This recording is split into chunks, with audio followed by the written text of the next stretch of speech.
Hi, everyone. It's Brian Katulis at the Middle East Institute, senior fellow and host of Taking the Edge Off the Middle East. We're a series of casual conversations that offer up insider knowledge about the most important issues in the broader Middle East and why it matters for America today. Today, I'm joined by my friend Behnam Taleblu, senior fellow at the Foundation of the Defense of Democracies and a leading voice on Iran. Behnam, welcome to the beautiful Oman Library here at the Middle East Institute. So good to be with you. Thank you. Let's take some edge off the Middle East. Salamati. Salamati. So first, I have to say, you are impeccably dressed. Better dressed than I am. This is Casual Friday. That's what I've heard about you. You know what the Thursday nickname? BBT. You know what the nickname is about you and amongst your friends and community? Is it the notorious BBT, like Shanzer says? No, Hoveda. Yeah, that I've heard that. Tell us what Hoveda is. So Hoveda was the Shah's last prime minister. He was this kind of regal guy. He was the technocrat guy. He always had a pipe, an orchid, and a cane, and he was rather immaculately dressed, and he did not meet, poor guy, a good ending after the revolution. Wait, so he was like Persian Shah GQ? What happened to him? I mean, he didn't look that GQ, so sometimes when friends say that, I say, really? Like, I feel like I'm still carrying holiday weight perpetually, but yeah. But he was well-dressed and just a symbol of kind of like technocratic courtier life, capable, competent, respectful. That's what your friends and colleagues call you. I don't know if it's to your face, but they mean it really well. Like you're really well dressed and better dressed than I am right now. Before we get into our discussion, we're going to talk about Iran. We're recording this on January 13th. This is going to come out on January 20th. Who knows what's going to happen? And we'll get into it. What do you think? What do you think is going to happen next? I mean, I think a lot of us are going to have heartburn in either direction. But I think President Trump has everyone right where he wants them, which is all eyes on him. Yeah. At this point in time now, January 13, we're day 17 into the biggest nationwide uprising in the history of the Islamic Republic. I think it's highly likely Donald Trump is going to do something kinetic, and it's all going to be about what is he targeting and what is the relationship with the street like based on what he's targeting. Yeah. Will they be driven at home to go take cover, or will they be emboldened to go kind of drive and push against the whole regime? We're going to get into all of that. And what we're doing here on this podcast, if you've listened to it before, and for those of you, I know the podcast landscape is very, very crowded. So thank you for coming back. And what we need you to do on the podcast is to rate it, to review it, to recommend it, help Brian out in the Middle East Institute in spreading the good word. Wanted to say, and I mean, you and I talked about this podcast, 4 things why we've been doing it this way and what I think makes it distinctive. Before we get into what I think will be an enriching discussion, we're trying to loosen things up in think tank landia. I don't know if you've noticed, a lot of think tanks put out product that is kind of dull sometimes, a little phony, maybe formulaic. And I'm trying to break the mold here in the conversation I'm having with you and others, and that's why we're having Calvados. Iconoclast. Second, we're just trying to make it a bit more friendly and respectful. I've noticed this over the last 15, 20 years, been in think tank land. Discussions about the Middle East, especially Iran, Israel, Palestine, things like this, are angry. People dissing each other. Vile sometimes. Yeah, and you engage in. Do you engage in social media? I don't know. I was forced to this year at gunpoint, basically in the office. So I joined on Nowruz in 2025. So I've been on about 8 months. Yeah. So I dip in and out, and I'm not that great on whatever it is, and I'm increasingly becoming like my late elderly father. I don't know technology and things like this. But what we're trying to do, secondly, is to break this corrosive political media landscape that we have a little bit. I don't know if it'll matter that much, but having people along that way. This third is a diversity of voices. So last year, we were lucky to have people like Rob Malley and Elliot Abrams on. And I'll tell you, some of the listeners came to me and were like, why would you have this guy on or that guy on? They did this, this, and this. And I was like, why not? These are experienced people who, whether you like their perspective or experience, have a lot to offer, and people should listen to those episodes and things like that. And then lastly, I'll get to our questions on Iran. If you stick around to the end, there's a sort of career advice for people who want to follow in what you've been doing. And we've all been lucky to do this in this field, to think and analyze and offer our thoughts on. We'll talk a little bit at the end, if you stick around to the end, about how you got into it and what are the sorts of things you'd advise people to do. So thanks for doing that. Let's dive right in. This is where I want to start. So we're at this moment of uncertainty. I brought my magic 8 ball. This is what all think tanks use when you shake it up, and what will happen. Don't give away the secrets. Yeah. This is how I write my op-eds. Non-profit foreign policy. What are you doing? I want to do something different with you. And we started getting into it a little bit until I pulled back. I want to ask you, and it's a question I think more think tankers need to do, is what is the most positive vision and outcome that you can see emerging in the country that essentially your essential homeland, but where you're an expert in, Iran? And I'm asking this question. It's almost ridiculous to ask because, as you were starting to say, we don't know if Trump will act, but it seems like he might. How will this unfold? What does Iran, in your ideal, look like in 2030? Paint a picture, because I think it's important to start there. Why? Think tankers often get stuck in the moment of uncertainty that we're in right now and reacting to crises and reacting to bad things. And I think it hinders our imagination and our intellectual focus. And I think we should be thinking, if not optimistically, but I do think optimistically, but realistically. So what is that nexus of optimistic and realistic in Iran 4 or 5 years from now?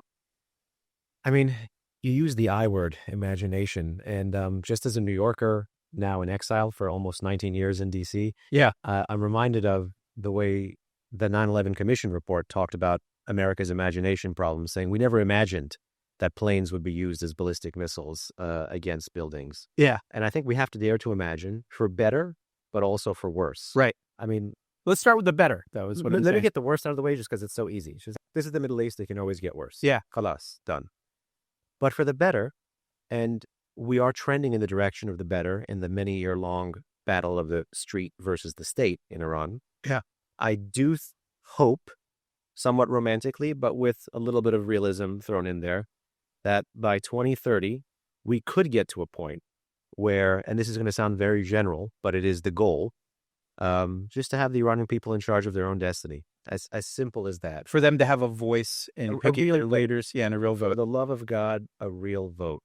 For the love of God, an independent judiciary where justice, social justice and political representation over 110, 120 years ago is why Iranians very actively began to engage in these, different iterations of nationwide protests across 3 or 4 different types of regimes. Yeah. With and without some levels of foreign support, against levels of foreign intervention many times, sometimes with. But the ultimate goal is just to be in charge of yourself. It's a story of agency. And I'm a history nerd. I love history, not just Middle Eastern history, not just Iranian history. Yeah. Seldom does agency triumph over structure. Right. But when it does, it's really an amazing story. And often it will come at great cost. So if we're projecting 4-ish years ahead with mostly romanticism, but still realism, I would love to get to a post-Islamic Republic Iran. I think it is entirely within sight. Uh-huh. We have to be supportive, but we also have to be realistic. And not to make it think tanky, but I do have a nice 3-part think tank model. We'll talk about that. But let's start with inside of Iran and then also the region and a little bit in the Iranian American community and outside. How do you draw in those constituencies right now? And I know it's a moment of crisis. People are out in the streets, more and more people, as you've written recently and said on other think tank panels. What's different about this and makes it distinctive from the Mahsa Amini protests or the Green Movement and other things is that it's really at other societal levels, economic, socioeconomic, and in rural areas. What more can be done at this moment to draw more people who are sitting in on the sidelines right now? So here's where I would push back a little bit. I think there aren't really much on the sidelines. Whether you're looking at the street or cyberspace, the great silent majority is not so silent anymore. Yeah. And I think we've been seeing that kind of like uranium getting more and more highly enriched since 2017. The story of anti-regime protests since 2017 is a story of greater resolve, greater confidence, greater protester resiliency, and that widening net that you mentioned, more demography, more geography, just kind of like a mosaic, catching all different elements. It's like you're zooming in on one piece of a mosaic, like a Byzantine tile or something. Right. And then you go out and out and out. It looks ridiculous, almost like nothing and something broken and jagged when you're in, but then you zoom out, you get a bigger sense of the picture and a bigger sense of actually how that picture fits within a larger picture. And I think that is the story of kind of the widening net of the anti-Islamic Republic contagion over the past, I would say, decade or so. Yeah. And I think you have a pretty good constituency as it is. So this is the Middle East, not to put the policy hat on, but the Yeah. Middle East, don't make the perfect the enemy of the good. Right. And I think this broad coalition is realistic enough to paint a credible alternative to the regime that is first nationalistic. And I don't mean that in the pejorative American way, like kind of the ethnos or whatever, but really like kind of almost like a civic patriotic, but with cognizance of the weight of your history. Yeah. There's nothing wrong with being proud of where you're from. Right. And I certainly think that, government service that actually serves the nation, the popular good, the national interest, those are things that I think Iranians deserve. And I think incrementally are going to be able to make the move towards if you get to a post-Islamic Republic. So this widening circle over the last decade, what are the key drivers when you look at it demographically or different parts of society? Is it generational? Is it socioeconomic class, or is it all of these things? Like, how would you help describe what's been unfolding over this last decade? Well, I certainly think what brought us to this point is actually the willingness of Iranians to try everything. What's the saying? Throw stuff at the wall and see what sticks. Right. The population, after really the longest conventional war of the 20th century, the Iran-Iraq War, really tried everything, tried to sit it out. Yeah. Deal with how you'd have like elite fractures at the state, deal with what a post-Khomeini Islamic Republic would look like, deal with the empowered new presidency, deal with a rough...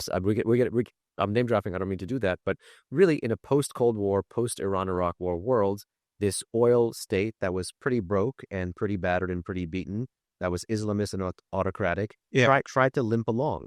And it was still doing all the things that have made it a real national security threat: pursue missiles, pursue terror, repress its own people. But society was weirdly giving it a chance. That's how you got the reform movement. That's how you got, weirdly, in Iran for many years, a tightly controlled, if not directly rigged, ballot box, but still weirdly high levels of electoral turnout, perhaps even more than some Western democracies. Yeah. People tried everything.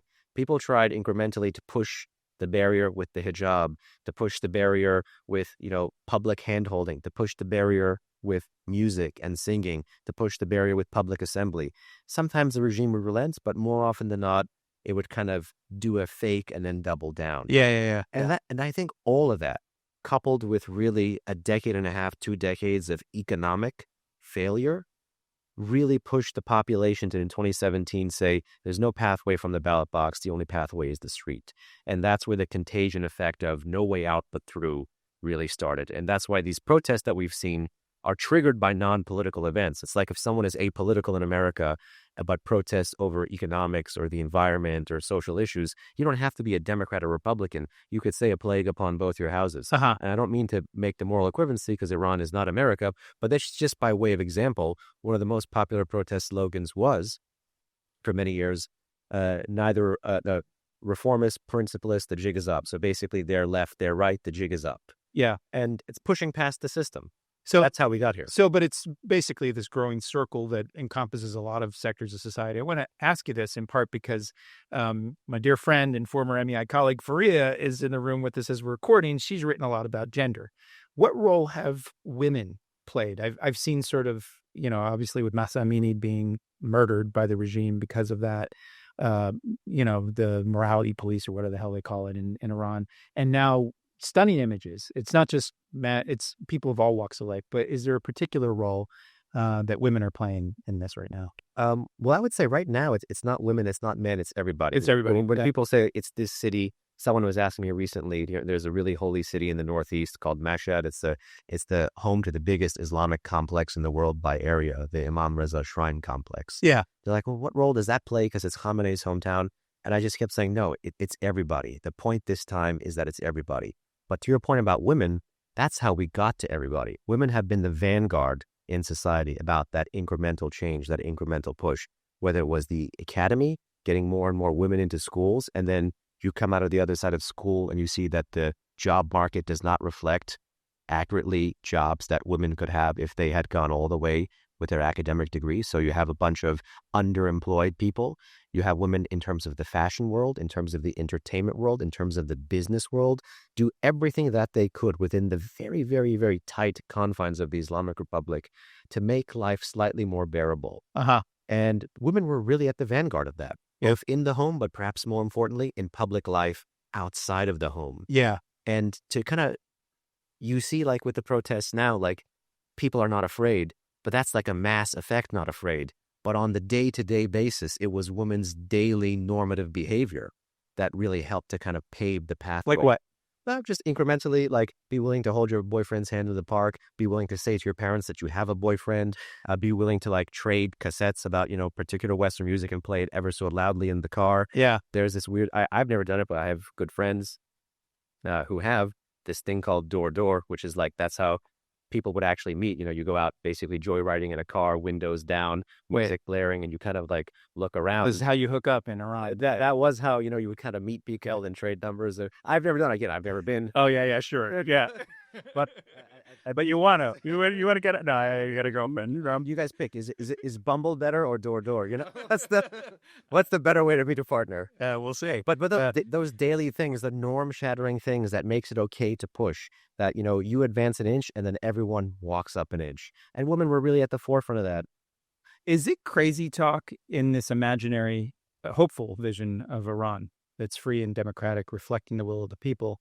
Could you see in the 2030s a woman leading that country? Yeah. Yeah. There's enough. I mean, they're in many ways. Because you said if it's free and democratic, like if it reflects the views, values, and interests. I don't hit the D word despite working in an organization that has a D in it, Foundation for Defense of Democracies. Yeah. I don't mean to not stress the D word. Why? But you're a monarchist, aren't you? No. Well, here's Shanzer asked me, our good friend Jonathan Shanzer, vice president of FTD. He said, like, what can a monarchy be? I was like, yeah, like our best ally in the world, the UK, is a democracy. They're still our best ally. I just don't think about it. Okay. I'm more than monarchy. I'm an Anglophile. Okay. Yeah.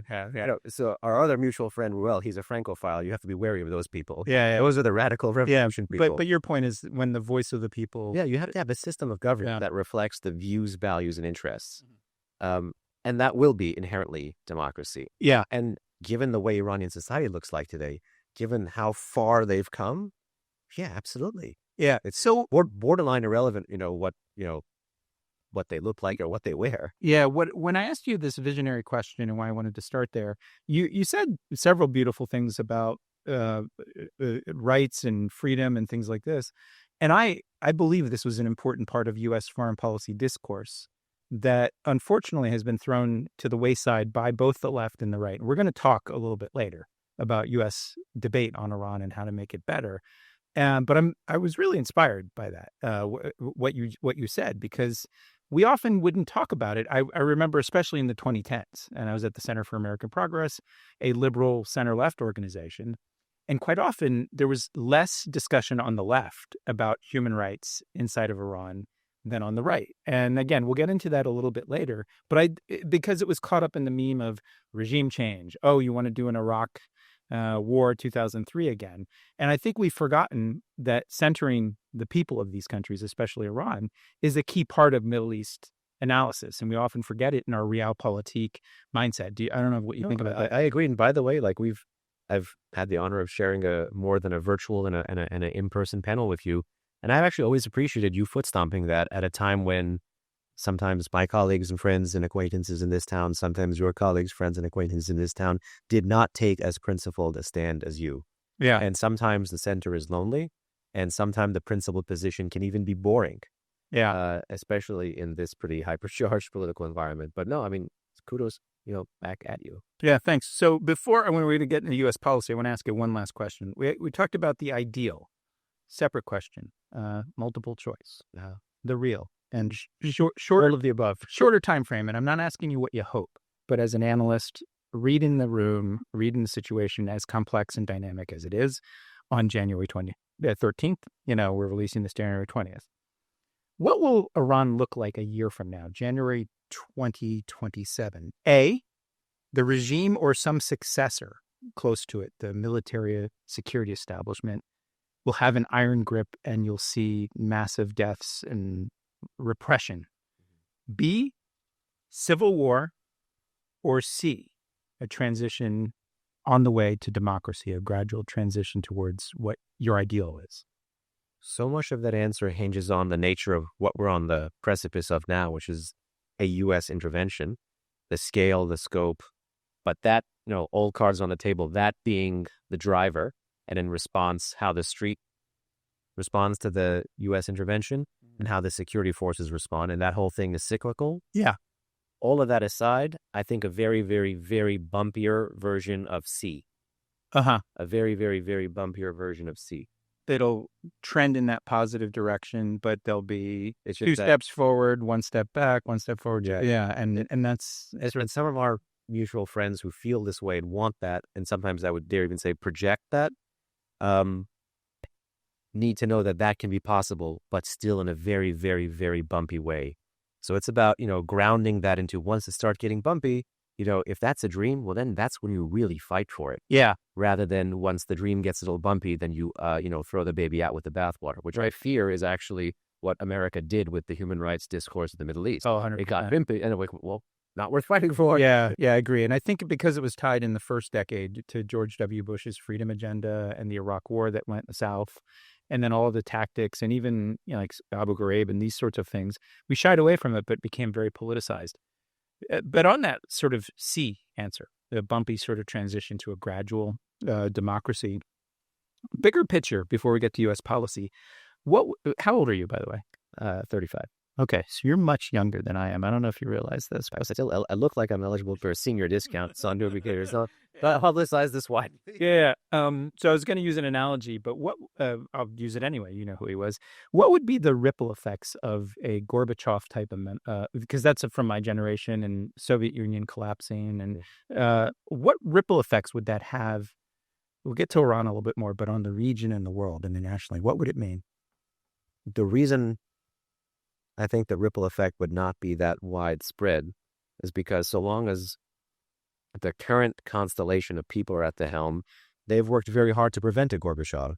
I mean, the joke was in the late 90s, early 2000s, Khatami, the then actual reformist president, was Ayatollah Gorbachev. Mm-hmm. And the security deep state, the bureaucrats, made sure to thwart him every single way. Uh-huh. And I mean, you talk to self-styled hawks like me, and we have real questions and qualms with the likes of Khatami, let alone folks in the diaspora and let alone folks in the opposition, because it wasn't necessarily a matter of intentions or capabilities. He just simply couldn't deliver, period. Did he want to or did he mean to? Yeah. But the regime certainly took it seriously. And if anything, one reason why you might want to inject more pessimism into my not rose-colored assessment of what Iran could be, but the rosier trajectory of where Iran could go, is because if there has been anything in terms of modern history that the regime has learned beyond from how to respond, how it came to power, which was a social revolution, is the color revolutions. Mm-hmm. And in particular, to prevent a kind of Gorbachev from within, a reform. Yeah. And as we speak, Iran's, supreme leader, so-called supreme leader, is 86. And his philosophy is you don't really give in. Yeah. Some of that is the martyrology, the Shiism, but some of that is just the real hard experience of Gorbachev trying to do something stylistic and then losing substantively. Or even the late Shah saying, I heard the voice of your revolution in a bid to placate people. And then that's the moment when you sense weakness and you push. Yeah. You don't want to ever create a loose door or an open door for folks to really run through. And that, to make it a little bit more negative now, and the honest analysis is why someone would want to take umbrage with my view of where Iran could go. Yeah, there's that debate. Because they could say, this guy's not going to pack up and go. This guy's not going to turn himself in. This guy is not going to flee. Yeah. He will make you burn through the country to get him. What's your take on him, the supreme leader? We had Jeff Feltman on this podcast in the summer, and he's, I think, the only U.S. official, he was former by then, who met with Khamenei. And he tells the story on that podcast, and people should listen to it. It came out July or August last year. And I wasn't impressed. I wasn't in awe. It seemed like a very fragile, feeble old man, right? What's his staying power? How does he stay in power that long? And what's his actual appeal? Is he just deeply unpopular and they use repression to keep in power? Well, it certainly is the security services. So, when you don't have the kind of religious credentials that his predecessor and the founding father of the regime did, you have to cultivate someone to help keep you in power. And unfortunately, he did that bureaucratically very well. Yeah. I've always wanted to write a book about the number twos in the Middle East, like Sadat versus Gamal, Khamenei versus Khomeini. Oh, yeah. And see how the number twos, who are overshadowed by the charisma of the number ones, what are their tactics to stay into power? Like, how do they, build coalitions? How do they break through certain consensus? How do they break the taboos of their predecessors? How do they stay the course on certain other things? And Khamenei is a really interesting character. I haven't read every single thing he's written or said, but I have gone to weird ends of the earth to buy books that are out of print that contained his speeches when he was Friday Prayer Leader in Tehran in the early 80s before he became... Yeah, wow. I've read a lot of his stuff. Yeah. And he certainly has a worldview. He's got a lot of weird terms like American Islam. That's one of his biggest phobias, one of his biggest fears. He's more... Like a more moderate... He might actually think like Behnam, the whiskey drinking Muslim is actually the most dangerous kind of Muslim. And probably he's looking at what's going on in Saudi Arabia over the last 10 years or I'm so. sure he sees what many Iran watchers see, which is, this guy might have Shah of Iran syndrome. And I wish Crown Prince MBS all the best, but I see many parallels. Oh, interesting. I wish him so much more success than what happened with the late Shah, unfortunately. Yeah. But I could easily see the challenges, the stressors, the race to modernize, the oil-rich economy going in a certain direction, the kind of military dependency with a major external power. There are some different domestic situations. Iran had a very different domestic milieu than Saudi Arabia. Right. But nonetheless, that is what Khamenei sees and he doesn't want. But to kind of go back to, what's Khamenei's style, what keeps him in power, first and foremost, I would say, sometimes you can win by default. Sometimes it's not personality then? Sir, his personality doesn't appear to be jumping off the page, and I think Jeff might second that. Sometimes it's just, everything else hasn't worked.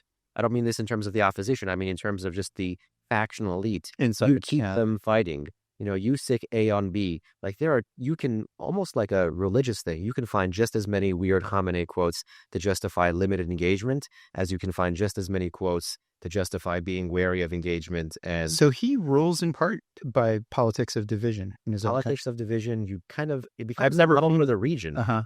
See the way the region works. The places where the regime is ascendant or was ascendant pre-October 7, they're not success stories. They're failed states with downtrodden and dispossessed people that need a chance that they can kind of co-opt to put a gun in the hand of someone who's angry, get them to shoot in the general direction that you want to shoot at. You can only really be, what's that, like that the Frank Sinatra song? This New York, top of the heap. Yeah. You can really only be on the top if you create a heap. And the trash heap that he's helped to create, political hollowing. Not only in his own country, you're saying externally. And externally too. Yeah. And we would never do politics of division in America. We're all about coming together and not shutting down our government. All right, let's get to U.S. policy. I got a report card report coming out. I do them every quarter, but the annual one on the Trump administration first year. Do you mail it to the admin and you? So then, they have to sign it. It's like a handful of people in this administration look at what think tanks do. Right. It's not how policy's made. Sometimes it's a pejorative term, think tanker. Yeah, exactly. A think tanker? Yeah, we'll get to that. What letter grade would you give on A to F to Trump 2.0's handling of the first year on Iran, the whole year? So I want to give away the store here because I would have, given the minus 2026, I would have gone in a slightly lower direction. Give us the grade at the end of 25 and then 26 and why it's changed. So many of my friends and colleagues would have to put it in the A because of Midnight Hammer, but I'm a details guy. I'm a connected tissue guy. I'm not the dots in the graph. I am the lines between the dots guy. That's more a me problem than a problem. It's not even a Trump problem. It's an observational thing. I would have said B. If I take in 2026, B plus and trending very high in the positive. But I would have said B because some of the signature things and some of the signature moments that we needed were not the big wins. He had a huge win getting Khamenei to talk, albeit indirectly.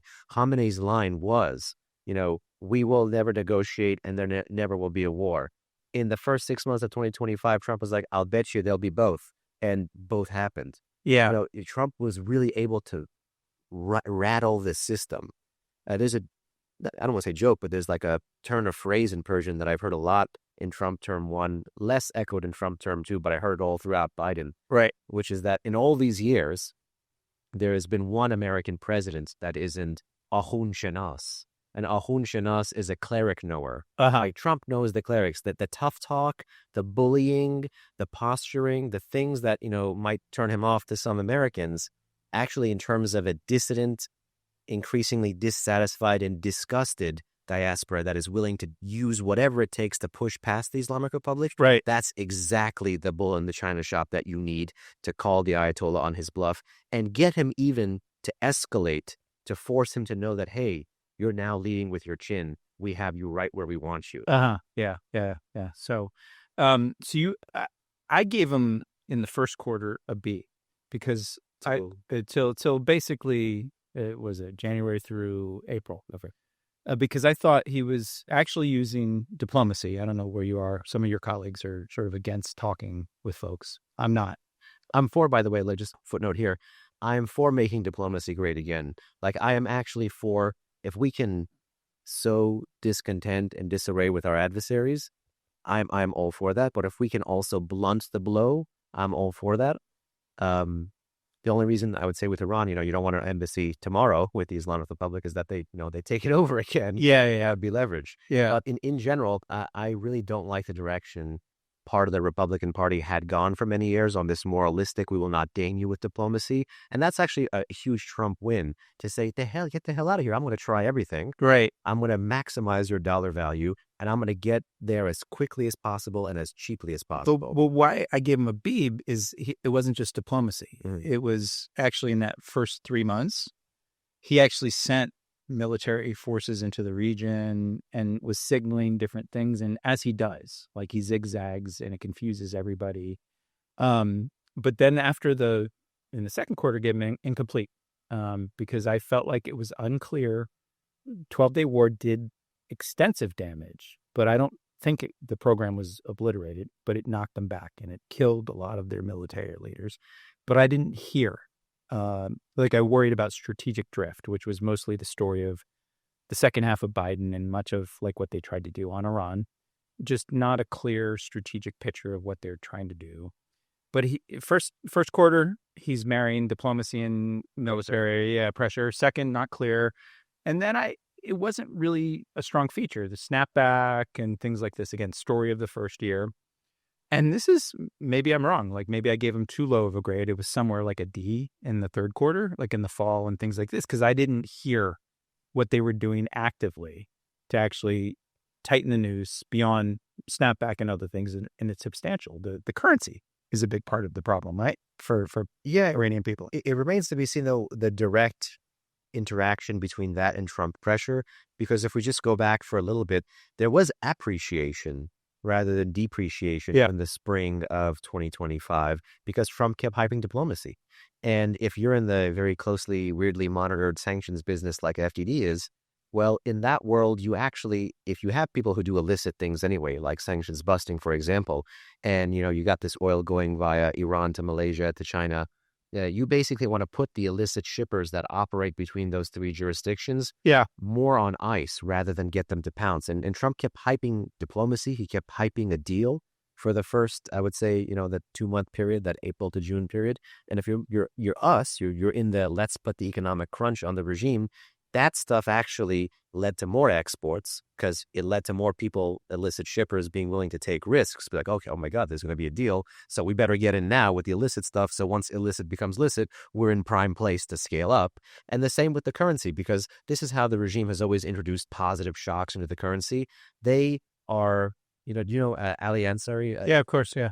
I read his stuff for so many years. It was really one of the great joys of life to get to meet him post-COVID in the UK. And I'm honored really to say, you said you have a drinking buddy, I have a cigar buddy. I'm sorry. And really just talking about like 100 year ago Iranian history with him is one of the great joys of my life. And when I get to see him here or there, it's like, I love it. I want to be a retiree, I want to be, maybe if we do it in the Middle East context, having it with hookah or something. Yeah. No, I love that. I really do. I was just joking. But just, he said something really good about the regime many years ago, which is The Shah was an excellent strategist, horrible tactician. He didn't see the revolution brewing. Yeah. These guys are horrible strategists, but excellent tacticians. Uh, They rearranged the deck chairs on the Titanic really well, but they created the Titanic. They bought the tickets. They piloted it into an iceberg. yeah. And they're rearranging the deck chairs very well. Yeah. And I think that's their story. They were for so long able to introduce positive shocks to just slightly fix the exchange rate, just to limp along from a crisis. In Persian, we say "most mali," like rub yogurt on it, cover it with yogurt, just enough to limp along. So this ship's going down, though, is what you think? His ship has been going down, and again, my inner New Yorker here, favorite line from George Costanza, or I think it was Kramer, like an old man into a bathtub. That's the best. Like, if Trump can help with the opposition and with the Iranian people, make it as controlled an implosion as possible, enough pressure to cause fissures, enough threats, but enough opportunities too. Yeah. So here, I'm going to throw a couple of things you said in the last couple of weeks, and your voice back at you and ask you a question. You had a New York Post article at the end of December. Essentially, your argument was America should play a more active role in supporting the people of Iran. And then earlier this month in January, you spoke on a panel and you said Uncle Sam should not be neutral at this time of protest. And this is what I want to get into a little bit, is the tactics of the politics, not the strategy, which you've talked about as well. How do you do that? How do you advise that to America at a time when Trump, in my view, and disagree with this, unilaterally disarmed America of the tools that we have in the State Department and other agencies to actually effectuate that change? There are some tools that I think he did, unfortunately, or perhaps he gave a direction to, and then other officers did do the disarming. I'm thinking here about VPNs. I'm thinking here about the OTF, the internet freedom stuff. That I think was an own goal, morally and politically. Why did they do that, do you think, from your view? I don't know. I mean, I think in terms of the VPN debate, there was always a very real debate, not to get into the too nitty gritty, but VPNs, virtual private networks, helping Iranians circumvent the digital firewall that they have, helping them get connected, not to the national intranet, but really to the kind of world wide web, the global internet, around the .ir domains, all of these things. That was important, but I don't think its advocates for many years framed it as being in defense of the national interest. I mean, too many things, I think, unfortunately, just remain line items. And just like for many years, the U.S. internationalism in generally never had to define a why, never had to kind of prove like what's the end state, what's the result, what's this driving towards. I feel like allowed the other side, when they came in with the first why and then they came in with the first sledgehammer, there was no defenses. But they clearly, like in June... I'll go one further. No, hold on. Because the VPN one, I'm entirely against what they did. Yeah. One that I could see the argument for, and I have way too many friends in it, and it pains me to say, is something like Voice of America. For too many years, I've seen when there's a Democratic president, Voice of America staff come and backfight about the left side, and then when there's a Republican president, Voice of America come staff and backfight about the right side. It put the kind of DC establishment community in the position such that if there was someone who wanted to be a bull in a china shop, they would take that opportunity. And I think part of Trump 1 and more importantly, part of Trump 2, unfortunately took that opportunity. I don't think he neutered the messaging because unfortunately the OA was not performing at where it needed to anyway. Yeah. But did you have patriotic Americans who knew the language, who knew the cultural domain, who could have been empowered there? Yes. But I think so much of the messaging around it, so much of the bureaucratic mess and incompetency got to the point where those people couldn't stand out. Their competencies couldn't be highlighted. And instead, the argument could be made politically by people who are willing to be a bull in a china shop and just act like a wrecking ball. But they threw the baby out with the bathwater, yeah, evidenced by their own actions. But because, hold on the June 12-day war, I mean, tell me if I'm wrong here, they had summarily dismissed VOA and people like this. Yeah. And then they're like, oh, shit. Like a graveyard shift, they brought it back, like 3 or 4 staff only. And my heart goes out to them. Yeah, no, your heart goes out to them, but like back to you, the people, but back to U.S. interests, trying to communicate to the ordinary Iranian people at this time. And again, January 13th, here we are. We don't know what's going to happen. Where are we with these tools and capabilities that you talk about? The part that really pains me is to say that I think Iranians rightly know that they should look to Trump's Truth Social feed and to a different media organization like Iran International to know where the winds are blowing rather than VOA. So that's the structural criticism is that the baby was not masum, the baby was not sinless. I would agree with you, they threw the baby out with the bathwater, but that wasn't a baby. It was something else. Yeah, so Iran International, I got to say two things. Number one, I understand you're a star on Iran International. No, so much so, people have told me that you're walking around with a girlfriend in Los Angeles and like old Persian ladies are coming up to you like you're a rock star. Yeah, I do well with the 65 by Persian community. I was literally in a bread line at this grocery store in Orange County, and a woman literally used an excuse to talk to me, and she knew I was in a bread line because it said bread line. Yeah. And she's like, "Oh, is this the bread line?" And I said, "Yes." And she said, "I just wanted to talk to you. I saw you on the show." And just 45-minute like political lecture. 45 minutes? We were waiting quite a while for the bread. We were near the end of the line. Yeah. So tell people what Iran International is and why it, like, essentially what you're saying is like VOA was sclerotic and I had a really good relationship with previous VOA directors. There are some VOA staff that are like, but it was like old era and Iran. What's Iran International? So Iran International is a diaspora media organization in the UK and in the US. I think founded in 2017, but really kind of kicked up 2018, 2019. Yeah. Significant 24/7 coverage. I think they were one of the first kind of satellite TV stations with 24/7 coverage.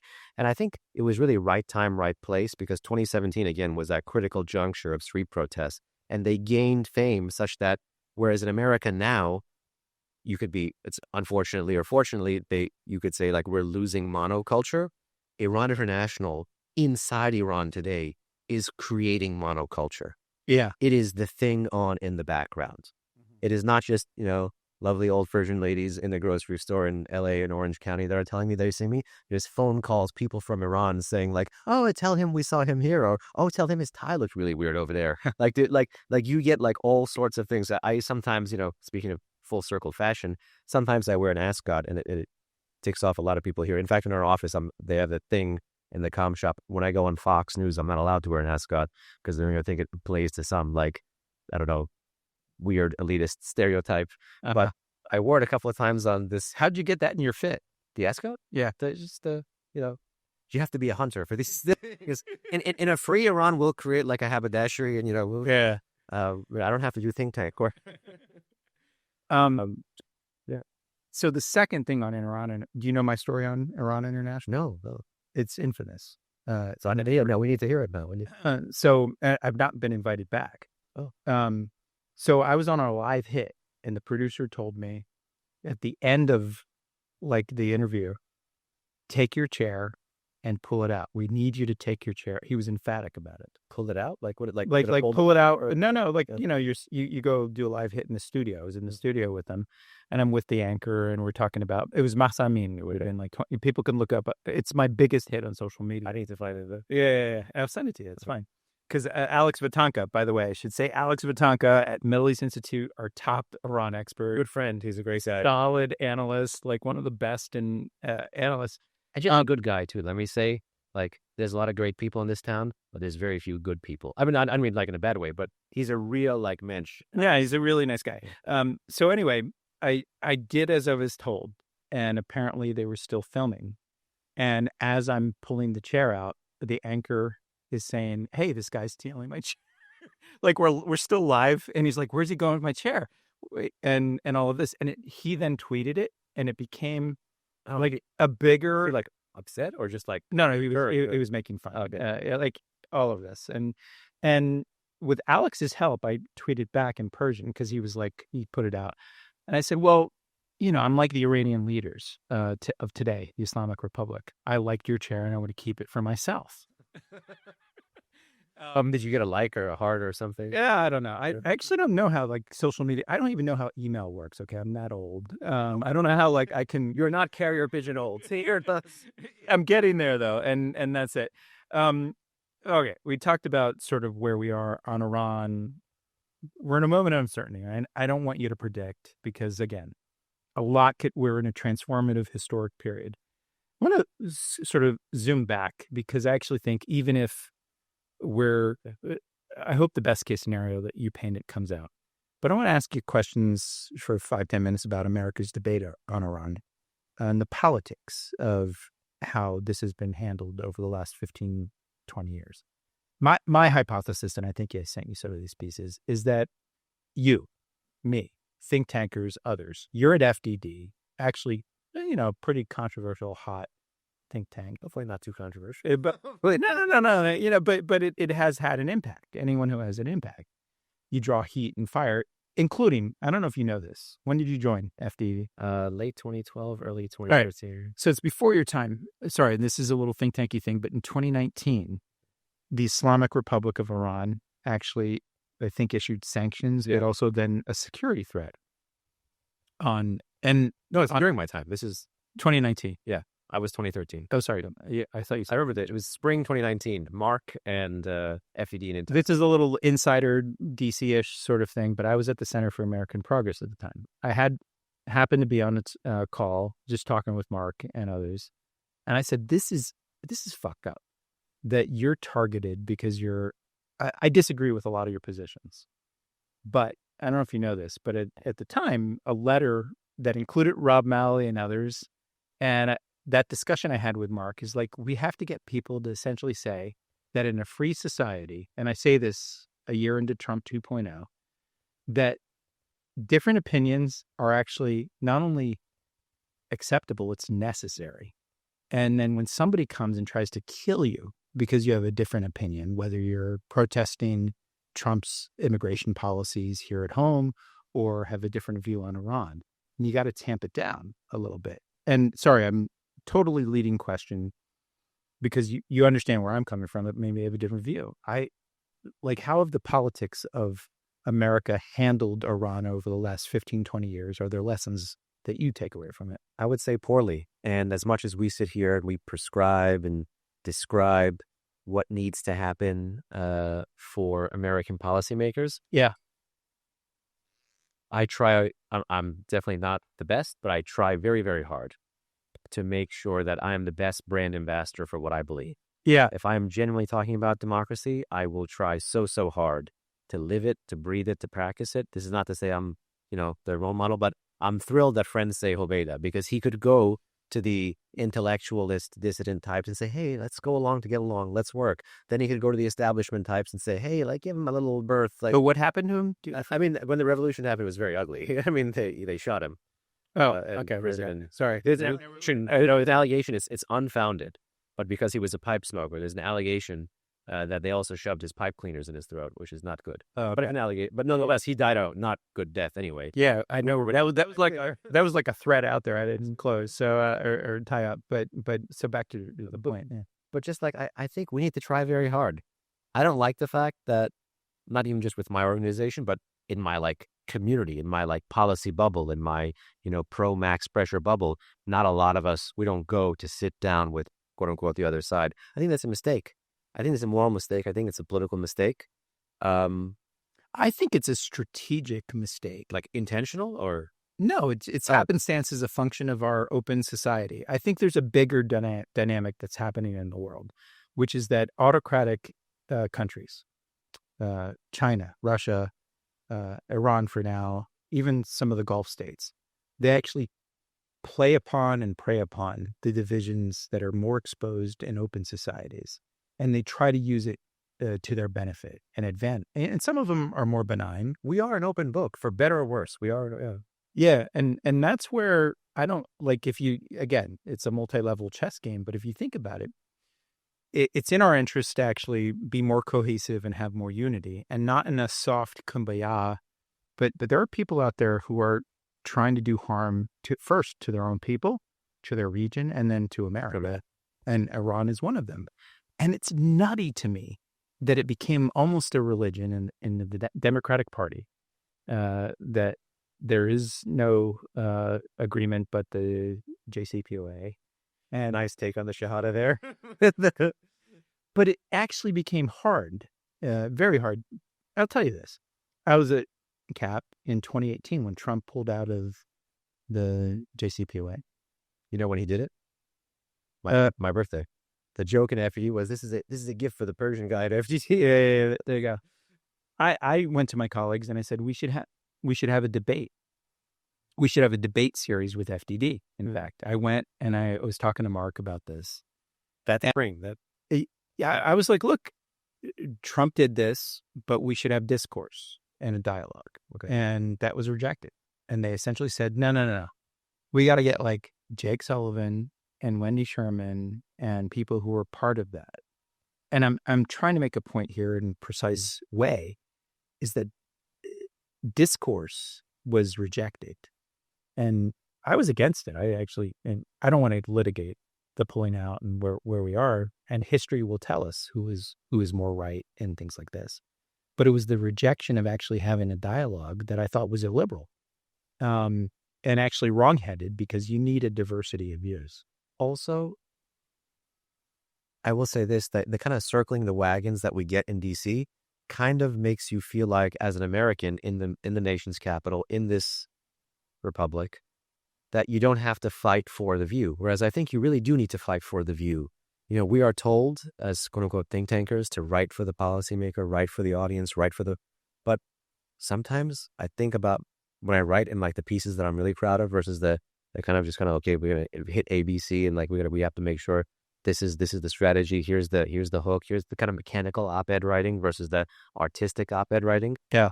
I write for like late high school Behnam, who is confused about the Middle East, who is a first-generation Iranian-American Muslim who came of age in Midtown Manhattan at the height of like the 9/11 and global war on terror. Yeah. And I think, how do I win him over? How do I win him over earlier? How do I make sure he's more committed? Like I believe, like, out of all the lecture series that you do with a think tanker, you go to Congress, you go to the whatever, you go to this institution. That I love going to schools. I love going to universities. Me too. Yeah. People are like, "Are you insane? Like, you want to get like $3,000 and be like an adjunct?" Like, I don't even have that, but like, I would love that. I really think like it is the young minds. Like it. Right. So, but here's your big mistake. Can I tell you? Yeah. As a friend and a colleague, you're not on TikTok, are you? No, TikTok. I just got on Twitter. I just got on X. No, I'll tell you this. By the time I'm on TikTok, there's TikTok or whatever. They thought this. No, but I'll tell you why. I got a 15-year-old named Ben, and like he's engaged in all this stuff, but he can't stand to read anything that I've written. But if there's a video, like if our colleagues Fiona and Ryan and others produce a video, we got a great team here that like is a 30-second clip. He's like, oh, he'll watch that. And this is what I'm trying to get. I'm sorry. Trying to get around the. I'm going to foot stomp exactly what I think you're trying to get at. Do you know the acronym TLDR? No. Too long, didn't read? Yeah. Okay. Like my whole life is people telling me TLDR, man. Like, that's exactly, I think, like, we have to meet people where they are, but we also can't dumb it down. Go into the medium, go into the space. I think every, medium, space, terrain, domain, school, institution, platform, these are all just places for us to go. I think we need to go, and I think we need to fight, especially if we think our idea, and especially if we think our prescription is worth fighting. What are you waiting for? I mean, I'm trying. No, I'm the same sort of way. It's like, what do I call TikTok? But the challenge I have is like, I think a lot of superficial people who don't think in depth about things are always looking at like memes and narratives and how do you craft this? Yeah, and how do you craft that? And it worries me because it's very reductionist and simplistic. And at a time like this, where people's lives, millions of lives are on the line in Iran right now, as we're having this conversation, like it's easy to sit in this library and like, have an analysis, but like people are like, will I live or die? Will my kids have a better life? And they're going to actually some will pay the ultimate cost. I mean, can I defend? Because we're in a beautiful library, by the way. Like, yeah. Can I defend the written word for 1 second? No, I'm with you. But just as in like with the Iran context, because there have been like, obviously the internet was throttled and then nationwide blackout at least 5 days at the time of this writing, but there still have been some really horrendous images that have come out of dead bodies, body bags, families having to claim and pay, really horrendous images. Yeah. But the thing that really turned my stomach was a screenshot of a text message. And the text, just reading the print, like, the Comic Sans Persian print in the text box, whatever the text box is. And the guy is describing waking up in the morning. I think it's like day 3 or day 4 of the nationwide internet shutdown. And he's just talking about like waking up that day, leaving the house, going into the street, and just seeing a bunch of cleaners, like, the government cleaners, the people who clean the streets, using like the roofing things, like the roofing tools, the power washers that you use for the roof. Right. But power washing the blood off of the asphalts.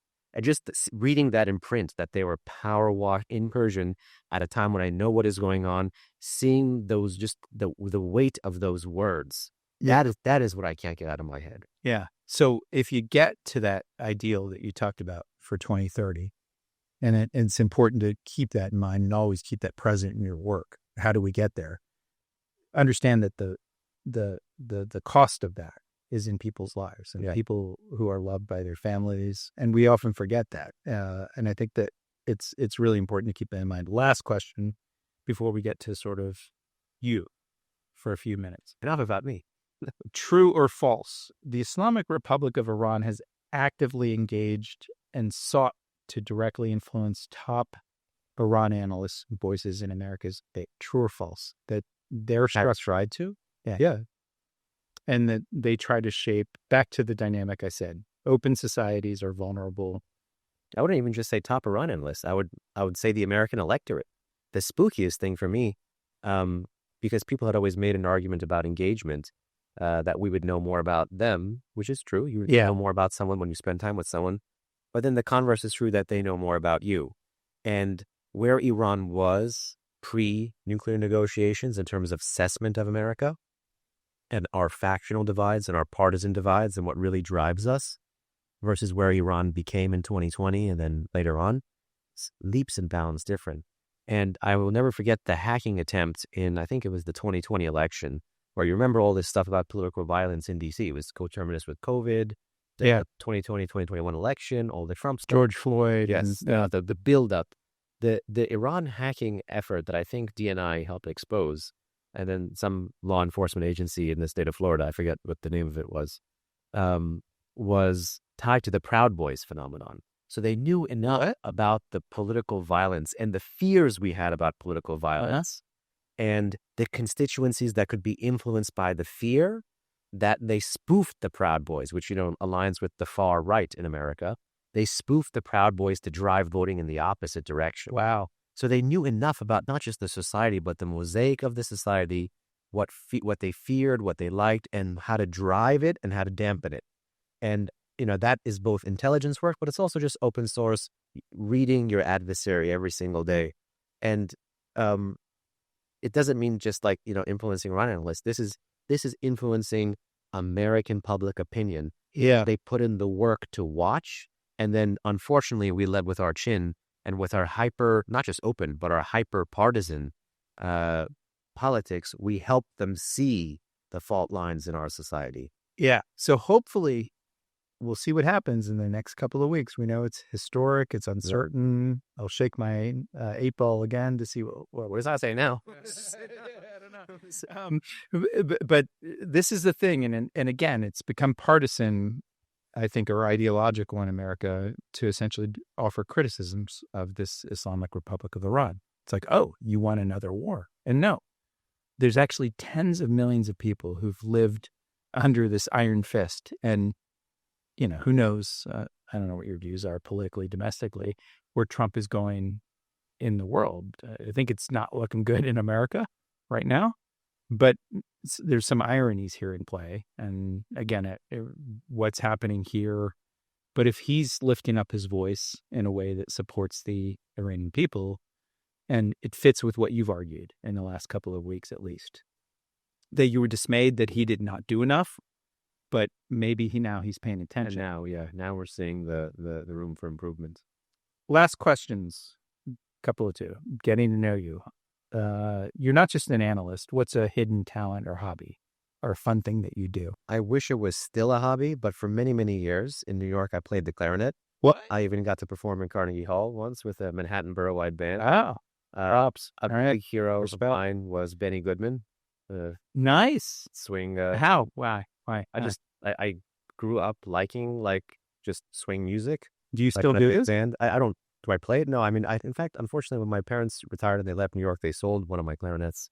But I had a couple. I wasn't great. I have no natural talents in the things that are I don't know if it's right brain or left brain. Yeah. The one that's both math, music, and language. That side of my brain is unfortunately not good.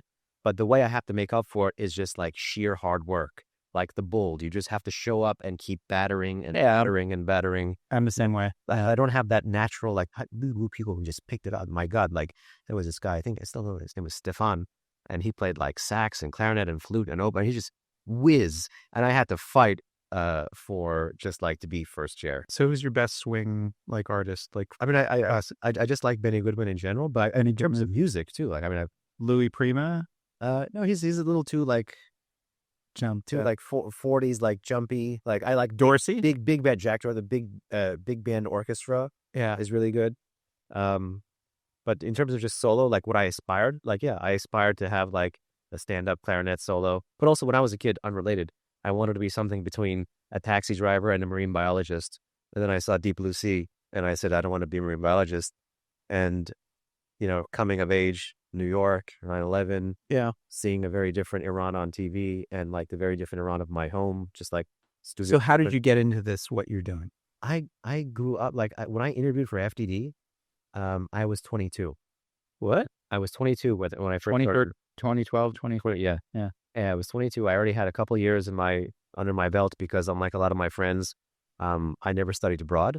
And so my Persian language helped me get like cool consulting jobs and whatever. And long story short, I was interested in think tank stuff, which is what helped me go to undergrad here at GW. Yeah.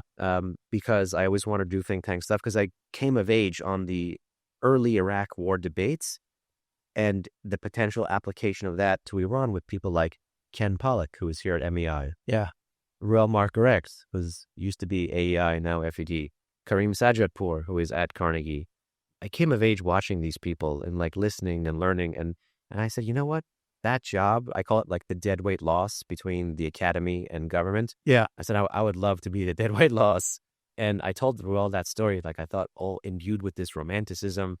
And when he was interviewing me for FGD, and a little over 13 years ago, he just looked at me deadpan and he said, "You were watching me?"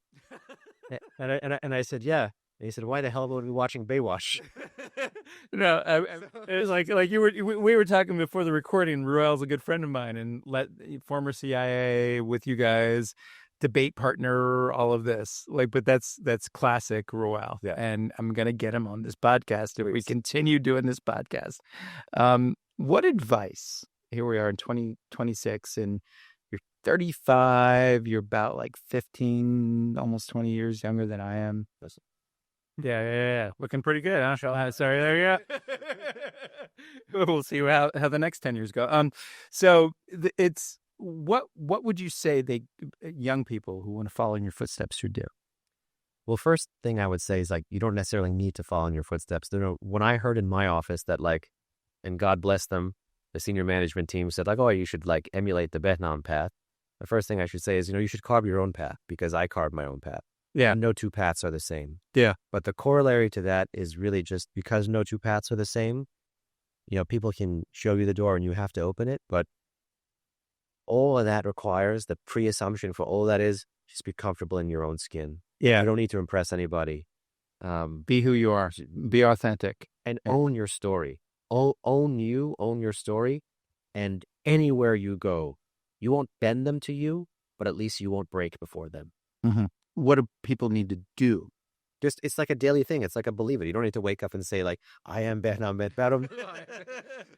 Yeah, it's just having that faith. It's just, and it's just like, consciously living it, like not having to always be respectful, always be deferential, but you never have to really moderate what you believe and your identity. And don't be afraid to put it out there. Don't be afraid to go in a different direction, because you can handle it. Like it's like your life is like a constant thing to enrich yourself.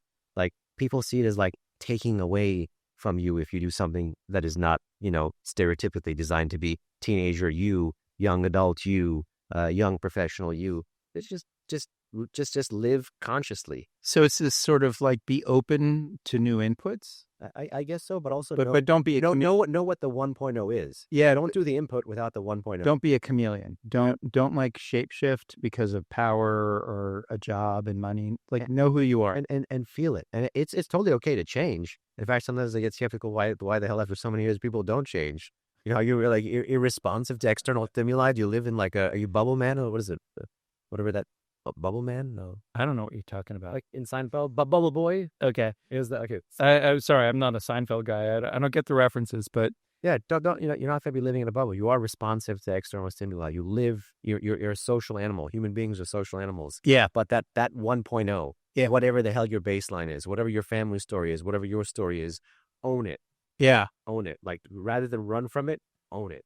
that's great advice. So no, and we skirted a lot of the tactical, operational, what will happen, and it's historic on Iran. But we covered a lot of deep topics, and I think this episode will have a long shelf life, in part because of your vision, where Iran could go, and it's more.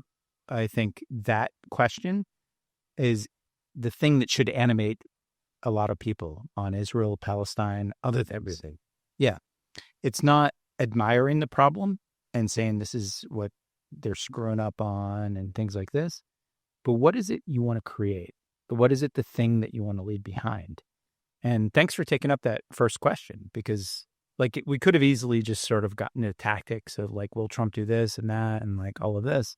So, but this was, I think, a different discussion. I could total cop out for you and say that what I want to create, or just to be a footnote to history, and this sounds like some political sloganeering, I swear it's not, is to really to make Iran great again. Yeah. It's like mega. How long did I just as a first generation American like have to like feel that, hey, yeah, this country is like on negative footing, on adversarial footing with America?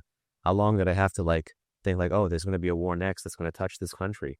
Yeah. How long did I have to think like, oh, I guess where I'm from, like it doesn't look that great now. Like there's all this great stuff in the past, but why is it just in the past?